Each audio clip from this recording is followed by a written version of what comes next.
What's going on, everyone? Safe on Talk, and we are back today with another farming video, namely Conqueror Maps Maven Farm. This is also going to be running the invitations, the Elder Slayers, and I'm going to walk through how to do each step of this, what you do, and why it's so profitable. Keep in mind, this is a strategy you should probably do if your build is relatively strong. You do not have to be super strong or OP. There are ways to make it easier, but I wouldn't put this as a, once you start doing tier 14 plus maps, something that you will probably easily be able to do, considering it involves killing the Conqueror bosses, and they are not super hard. They are easier than, say, Uber bosses, but they are mini bosses that are a little bit harder than regular map bosses, so keep that in mind. But I at least suggest you try it, because I know a lot of people in the very beginning of their builds think, oh, I don't think my build's strong enough to do this, when a lot of stuff, if you just try it, it turns out you are able to do it. So for the Atlas passive, it's not going to really matter too much what you take. You can pick whatever you really want. For example, right now I'm running Harvest and Ritual. I just put out a Ritual farming video the other week, and I am still running it on and off because I just really like Ritual. It is not amazing for currency, but I find it really fun, and it has a decent chance of getting some really good items in the Ritual. But the only thing that's really not going to matter is stuff like Baptized by Fire and the Searing Exarch, or the Eater of Worlds influence, because on the map device we're going to be using Maven's influence, so we aren't going to be able to do any of the Searing Exarch or any of the Eater of Worlds influence. Now, I highly suggest taking the chance to drop Shaper and Elder maps and also Conqueror maps, because we are going to be running the Destructive Play Keystone along with all of these Maven nodes to up the chance of a Maven's Invitation dropping. Ideally, we want the Elder Slayer's Invitation to drop, because that's the one we want to run.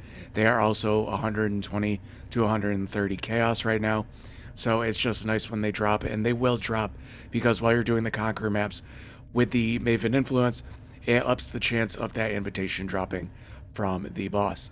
With Up the Stakes, she is going to summon 1 to 3 additional bosses on the first main boss, because how this works is it's a normal map. When you see these Conqueror maps, this is a normal Strand map, and it will have the normal Strand boss at the end. But once you kill the regular Strand boss, it'll open a portal that you can take to whatever boss is there. So you can see this map contains Baron Citadel, so the boss in the portal will be the Baron.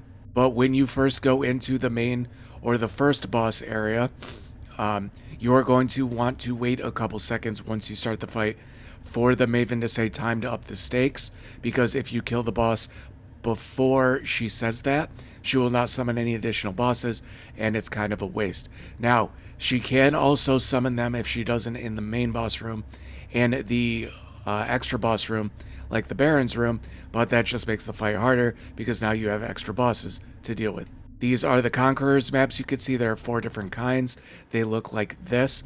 There is the Baron, there is the Veritania, there is Al Hesmine, and there is Drox.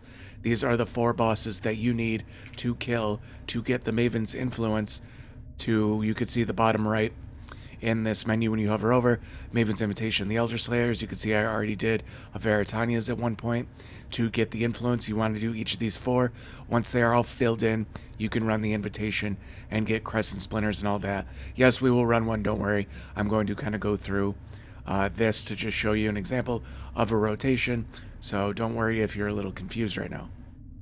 When you run these maps, I suggest running them as high as you can. In other words, rare if you can, or even corrupted. I just run them rare. I don't feel like doing the corruption and dealing with the fact that there are a couple of mods that this build cannot do, or at least struggles very mightily with. So I like to just run them rare and reroll them, but I would at least run them magic with high quality. Now, most of these maps drop with very high quality anyways. As you can see, this is already 16 quality. Scour down to white, chisel, because remember at white you get 5% quality per chisel. Get them up to 20% and at least run them magic, re-rolling it to a certain mod that you can do. But hey, if you need to get the pack size as low as possible, if your build can just barely do this strategy, being able to do it is better than not being able to do it, obviously. So don't worry too much if you cannot run these rare. You should if you can, but it is not the end of the world. Okay, so I ran through the Strand map. I am at the boss. The boss has a room, which is nice, so I could stop to explain this. There is a ritual in this room, so things are going to get a little bit more hectic than I wanted to, but it's not a big deal. I'm going to proc the fight, so I'm going to run up to them, and then I'm going to wait for the Maven to say time to up the stakes. Then I'm going to kill and set the, and kill them. Then she's going to summon the extra bosses. Now I'm going to kill them for the extra boss drops that you get from the maps. Tainted Mythic Orb. This map also had Beyond on it. That's why there was a Beyond map boss right there. And that's why I'm getting Tainted Currency. Couple maps, Tainted Armor Scraps. I'm not going to do the ritual here. But you could see once you kill the main boss, the portal opens up to whatever boss that you are. This is the Baron right here, I believe, is the one I ran. Yeah, I ran the Baron. So you're going to go in. Each one has their own little separate, and there's a ritual in this too. Great. Separate little arena that looks a little different. And I'm not going to go over each boss fight. I just go in and burn them down. You might have to kind of dip and dodge and do all that kind of stuff to kill the boss, but their mechanics aren't too crazy. Veritania hits very hard. She throws a lot of kind of AoE stuff around. She might be the hardest one for a lot of people. And also Al Hasman, the green one, right here has kind of a poison thing going on. He has snakes that shoot projectiles.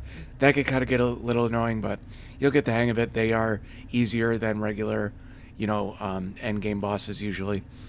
They're kind of the opposite of the Shaper bosses, same kind of thing. Whereas the Shaper bosses have or the Elder bosses, they have like phases. These don't have phases. You could pretty much just kill them from the get-go without any pause in their life going down. So I'm going to buff. I'm going to run up. He's going to say some stuff. I'm going to cast my buffs. And this build is very strong, so I'm going to immediately kill him. It's going to drop a Baron's Crest. They can also drop some pretty good divination cards, like a Fate Worse Than Death, which 4 of them is going to give you a Cortex map, which sells for about 1.3 to 1.5 divines on average. Don't quote me on that. I haven't looked in probably a week or two, but I'm assuming they're still probably around there. But you want to pick up the crest because each one of them drops one of the 4 pieces needed to kill Sirus. Now, killing Sirus is a whole nother story. A lot of people that watch my videos know my feelings on Sirus, how much of a trash fight that is. But just from the get-go, just from the divination cards that drop, and from getting these fragments. Now I have a fragment tab. You may not have this tab. If not, it's not a big deal. Just throw them in a stash.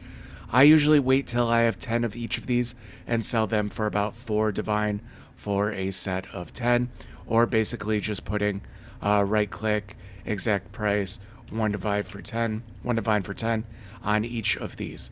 You can also sell this on the TFT Discord. Join.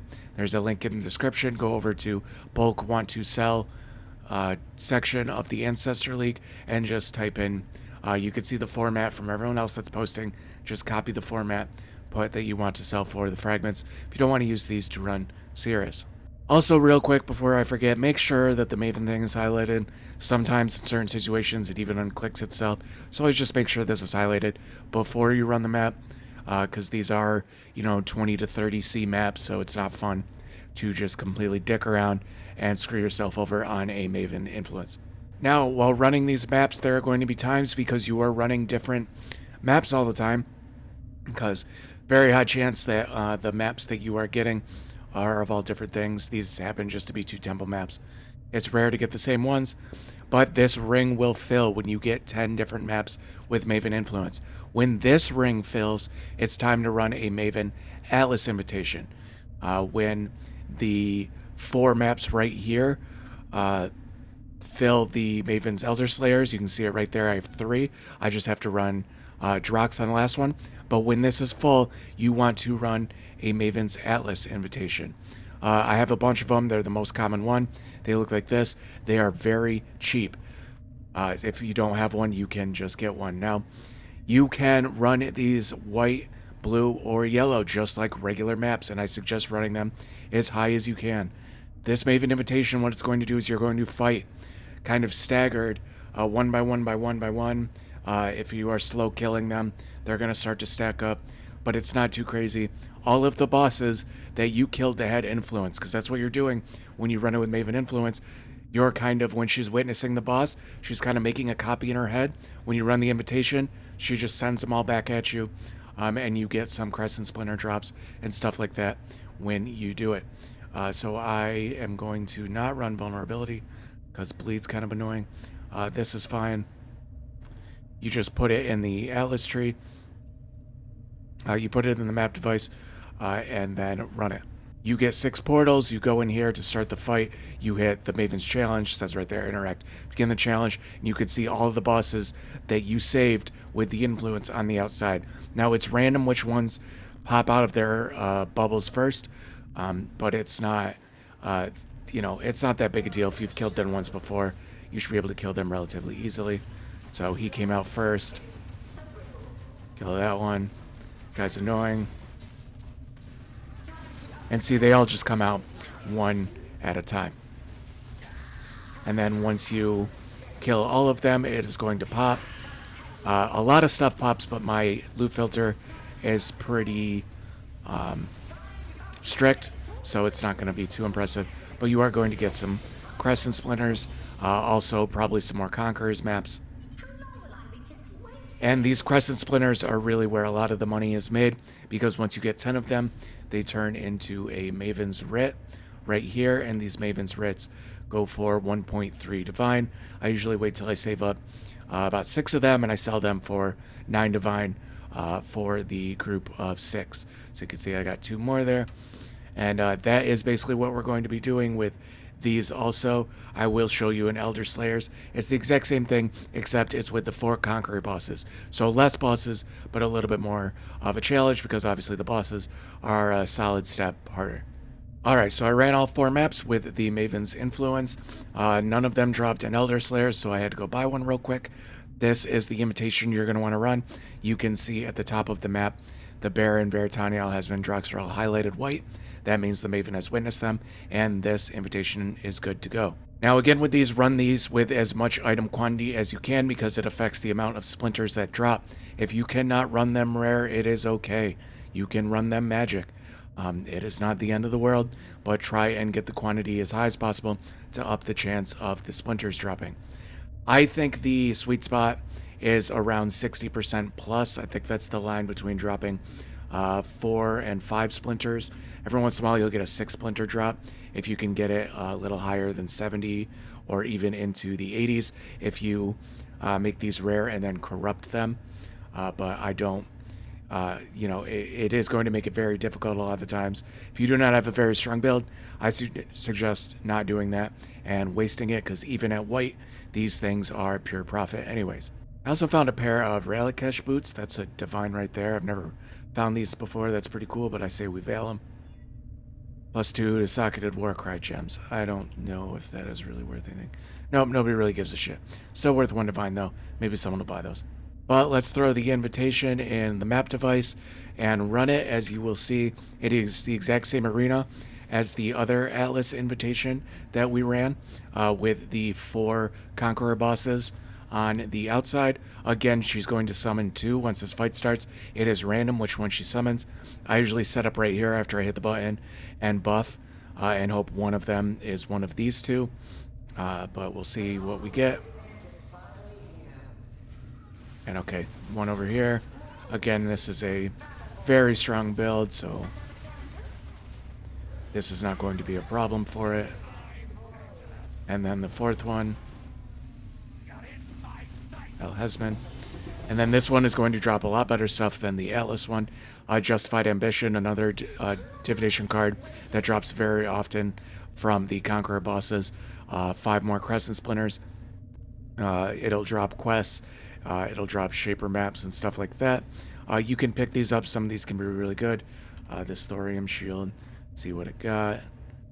The Maximum Energy Shield. Nothing crazy. Some of these you can pick up. And if you're using Awaken POE trade, link in the description for that. You can see if this is, worth anything. the damage taken over time is not a very sought after mod, so I just know personally that shield is pretty much worthless.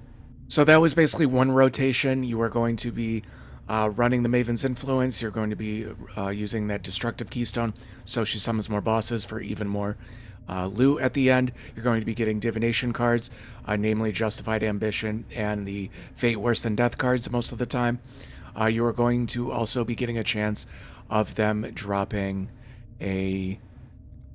something like a Warlord's Exalted Orb or Redeemer's Exalted Orb, or a Crusader's Exalted Orb, or this last one, Al Hesman, drops the Hunter's Exalted Orb. That one's worth the most. That's why I don't have any, because I sell those very quickly. You can sell all of these. A Warlord's Exalted Orb sells for 3 for a Divine, so I could sell 3 of these for a Divine. You're going to be getting the Crescent Splinters that are going to go into the Maven's Writs. You can run these if you can run the Maven, but I only suggest running Maven, the Uber version. That's the only version that is worth running. If you cannot run Uber Maven, I highly suggest you just selling the invitations. Goes for the same with the crests you're going to get. If you cannot run Uber Sirus, it is not that worth it to run him. But if you just want the practice with any of these bosses, then by all means just run it. But from a profit standpoint, I would not run either of these unless you can do the boss fight. Now, for getting the Conqueror Maps to run, you have 3 main options. You can just buy them one by one on POE Trade. You can just save up a bunch that you will get from the Conqueror Map drop. The Conquerors, that's annoying as hell to say. Conquerors, they will drop bosses. You can save them up. Or you can go to the TFT Discord. You can go to Maps, Want to Sell, Ancestral, and you will see a lot of people are selling Sirus Conqueror Map sets. This person, 1 set, so 1 of each of the 4 maps, or 10 sets for 7 Divine. I'm sure you meant to put 7D, not 7090. This makes literally no sense. Don't do that. But even though 10 full sets of this map sounds expensive as 7 Divine, you will make that back in just Maven's Invitations. Everything else is pure profit. This is a very, very good farming strategy. I'm not one of those people that has a spreadsheet. YouTube doesn't pay me enough to be able to spend that much time going through and keeping track of everything yet. Hopefully one day, hit that like and subscribe button, especially the like button. It helps tremendously. But until then, just know it is very profitable. Just with the Cortex maps and the other stuff, it is going to be, it's a very profitable strategy. You're guaranteed to make your money back, even paying 7 div for 10 sets. Now, if you just buy them one by one on POE Trade, it's going to take a while, but you will get the maps for cheaper in the long run. It'll probably come out to more like 4 to 5 div for 10 sets instead of 7 div, but you're paying kind of the fee to make it quicker, easier, and just get in the game and actually playing it, not spending all your damn time on the trading site. Another quick bonus is you are going to be getting a lot of altered or justified ambitions cards. That's going to give you a synthesis map. The synthesis maps, there are 4 of them. As you can see in the middle left right there, the Forgotten has the 4 different synthesis maps. You can run these and then run the Forgotten Invitation for more Crescent Splinters. It's very nice because with all of these bosses, namely the Elder Slayer's Invitation and the Forgotten, the bosses have a chance to drop the stuff that they could drop normally. So with the Elder Slayers, they have a chance to drop all of their Exalted Orbs, the Hunter's one and all that. With the Forgotten Invitation, the 4 bosses all have a chance to drop their synthesized rings and their synthesized items and all that. So that's another way to get splinters, and just another way to do more Maven witness things. So I think that's about going to do it for the video, guys, and I know I'm going to get asked in the comments what this build is. It is an Armor Stacker Chieftain. It is one of the most expensive builds I have ever played, but it's what I like to call a trivy build because it trivializes pretty much all of the content. It's very tanky. It does a crap ton of damage. It moves very fast with all the Berserk uptime, but it is very, very, very expensive, and I don't even have the best items. There are mirror level items that would be huge upgrades that I do not think I am going to get this league, but it is a very cool build. As always, guys, thanks for tuning in. Make sure you like and subscribe and get followed over on twitch.tv/safeontalk. Link is in the description, and I always pin the comment first for those links also. We have a lot of fun over there. We're going to be doing a gambling video pretty soon. Corporator, who's one of the regulars, has a big gamble tab of stuff we're going to be doing, so be sure to check that out. And yeah, any questions, ask in the comments. I try and read them when I can, but pretty much all my free time goes into streaming and just trying to play the game and preparing these videos. So sometimes I don't get to all of them, but they usually get answered one way or another, whether I do it or not. So try out the strategy, guys. Very profitable, especially if your build can run the yellow rare tier maps of these. They have to be tier 14 to 16. If you can't do 16, maybe trade for some 14s before you get the hang of it, and you get the hang of the bosses they do. But until next time, guys, we will talk to you later.